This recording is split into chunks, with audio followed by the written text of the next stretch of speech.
What's up guys, here's Slider from Visualmodo WordPress themes, and in today's video we're gonna learn how to enable touch actions or touch effects into your Slider Revolution WordPress plugin into its latest version. But before we can continue, please take a moment to hit the subscribe button and like this video. After this, go to your WordPress dashboard. To access dashboard, into the browser address bar, enter your domain plus WP admin, enter with login credentials, and you're going to be able to see this page right here. Remember, the headings on this page may change according to the theme and plugins you are using, but review the left sidebar of menus, scroll down, and you're always going to be able to see Slider Revolution into the bottom section. Click on it. Scroll down and find the slider where you would like to apply the touch effects, okay? In my case, gonna be this one. You're gonna hover over your slider, hover your mouse over your slider, and hit the edit button, okay?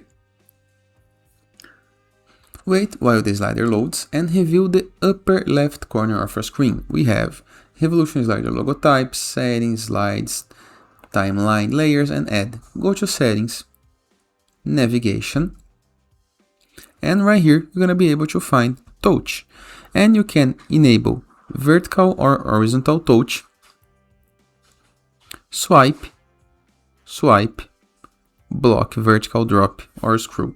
All up to you, okay? You can enable or disable all you want. And touch sensitivity, fingers 1, 2, 3, up to you, okay? And you can do these two effects right here. After doing the change you wish, for example, you can touch into the slider to move it from one side to another, change the slider, for example. Always remember to review the upper right corner of your screen and hit this cat icon to save your change. Clear cache, and you can test this on mobile to see the effects if you like or not. There is also keyboard, mouse wheel, and controls effects right here. Hope you guys enjoyed this video, and I'll see you guys tomorrow. All the best!